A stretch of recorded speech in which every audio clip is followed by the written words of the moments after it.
Le Ray Beach Club organise jusqu'au 14 mai une étape du WEFZA qui regroupe 5 nationalités européennes sur 3 jours de compétition. Une première pour le Ray Beach Club et pour le territoire rhété. Île de Ré TV s'est glissé mercredi après-midi dans les coulisses de ce tournoi afin d'en savoir plus sur les enjeux des clubs locaux et les forces en présence, toutes prêtes à se hisser au plus haut de cette compétition. Loïc de Kergret, coach attitré du Ray Beach Club, nous exposera dans un instant son analyse des joueurs français. Auparavant, Yann le Papa nous glisse quelques mots sur l'organisation d'une telle compétition. Il y a effectivement un cahier des charges un petit peu plus lourd, mais très abordable. Par contre, nous mobilisons beaucoup plus de personnes, un grand nombre de membres du club, bien évidemment, ès-qualité bénévole, et nous avons cette année la chance d'avoir nos jeunes du pôle espoir beach volley qui, dans le cadre effectivement de leur formation haut niveau, découvrent non pas le terrain, parce qu'ils sont bien trop jeunes, mais l'organisation et toutes les contraintes de celle-ci. Ça se passe donc dans la bonne humeur et jusqu'à maintenant au soleil. Nous avons un défi important à relever, c'est respecter un cahier des charges pas difficile mais rigoureux qui sera validé dès demain matin par le superviseur. C'est un superviseur de la Confédération européenne de volley qui effectivement est normalement très strict et qui est là pour faire respecter les règles, nous laissant, au cas où il y ait un petit souci, quelques heures pour effectivement rétablir.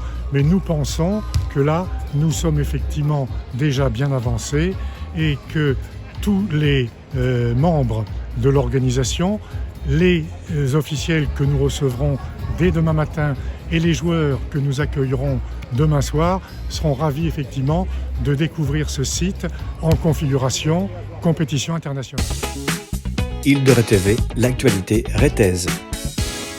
On voulait depuis longtemps organiser un tournoi international, donc bon, vu les petits soucis qu'on a eu et que la mairie de Saint-Martin a eu de ne pas pouvoir mettre de sable à la cible, eh ben on est revenu chez nous pour cet événementiel-là. Nous, ça nous tenait vraiment à cœur. Ça faisait 2 ans qu'on y pensait, qu'on réfléchissait à ça. Donc, on a réussi à mettre tous les moyens avec notre fédération et que la fédération européenne a acté le fait qu'on puisse organiser ce WEFZA ici. Déjà, le WEFZA, c'est un groupement de pays au sein de la CEV, qui est la Confédération européenne de volley.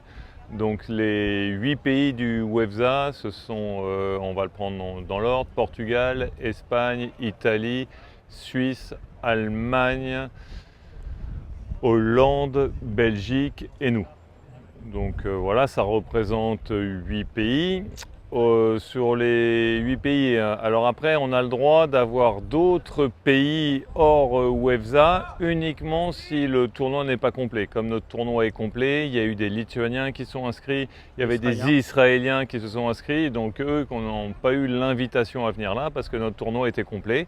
Voilà, on est bien 12 dans le main draw. Donc, et puis après, par rapport aux pays qui viennent ou qui ne viennent pas, ça dépend des points. Enfin, ça, c'est un peu compliqué avec des gens.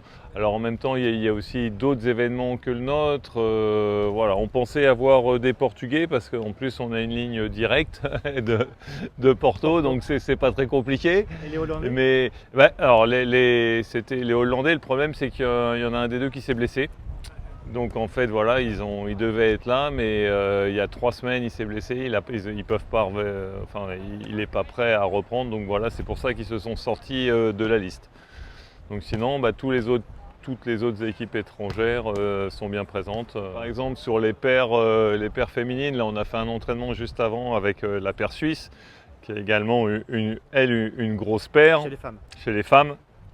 Voilà, en fait il y avait en gros les 3 équipes favorites plus la deuxième équipe de France aussi qui sera présente avec Aline Chamereau et Clémence Vieira. Donc voilà, c'est les 4 je pense paires qui vont se battre pour le titre. Chez les garçons, je pense que c'est quand même plus ouvert pour des paires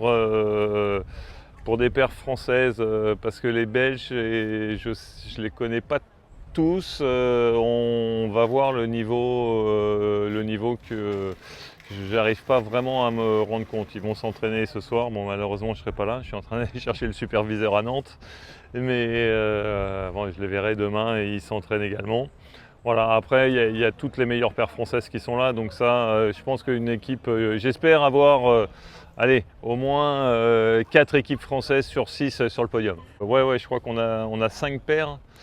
5 paires et demie même, donc on va être vraiment très représentés, mais ce qui est un peu normal parce qu'au niveau féminin en France on est vraiment un gros club, on est double tenant en titre de la Coupe de France. Voilà, on a encore, on espère bien qualifier nos 2 clubs, nos 2 collectifs pour la finale, conserver notre titre et pourquoi pas monter sur le podium pour la deuxième équipe. Donc on sait qu'on a vraiment un vivier de filles de haut niveau intéressant. Voilà, entre Marine et Elsa qui on espère ont un petit trou de souris pour peut-être aller aux Jeux de Paris. Voilà, mais ça va être un tournoi important pour elles parce que comme elles sont en gros considérées la 3e équipe française et qu'il y a la 2e équipe française, si elles arrivent à les battre aujourd'hui, ça serait vraiment intéressant, notamment au vu des Jeux. Alors l'avantage c'est que quand on fait des compétitions internationales dans son pays, on ne peut que gagner des points. Donc si ça ne nous apporte pas les points nécessaires, c'est comme si on n'avait pas fait ce tournoi. Donc en fait c'est vraiment des avantages pour les équipes locales françaises. Et c'est vrai qu'elles en fait il leur faut grappiller encore quelques points. Donc on compte sur une performance ici pour être directement qualifié dans les main draws sur les prochains World Tour. Donc ce qui permettrait d'éviter ces fameux matchs à élimination directe où ça peut jouer sur 2 points, c'est complètement aléatoire. Là, une fois qu'on commence sur le main draw, on est dans des poules. Voilà, et c'est déjà plus, c'est plus simple. On est plus serein quand on arrive là. On peut se permettre de perdre un match. Si on en gagne un autre, on est encore dans le tournoi. Donc c'est pour ça que c'est intéressant et important qu'elles performent quand même un minimum ici, comme Pia et Sao fait. Également, elles ne sont pas très loin d'être assurées du main draw sur les World Tour. Donc il faut grappiller des points ici pour s'assurer les World Tour à partir de... On va en faire un à Lille, mais c'est surtout après, à partir de mi-juillet, s'assurer tous les main draws et qui serait vraiment intéressant déjà pour leur progression parce qu'elles vont jouer contre des bonnes équipes et puis plusieurs matchs. Et puis bon, elles ont une année de plus ensemble d'entraînement. Donc c'est maintenant ou jamais. Ouais, c'est pas maintenant ou jamais parce que bon, il y en a quand même une qui vient d'avoir juste 17 ans. Elles ont une opportunité. Mais elles ont une opportunité de faire des gros points pour avoir une saison sympa en faisant pas mal de matchs et en se donnant la possibilité de performer, quoi. Retraite, ça sera pas avant 2028 déjà, mais bon, sur le haut niveau. Après, je resterai avec les jeunes et les formés. Mais non, avant 2028, j'ai pas prévu d'arrêter sur le haut niveau.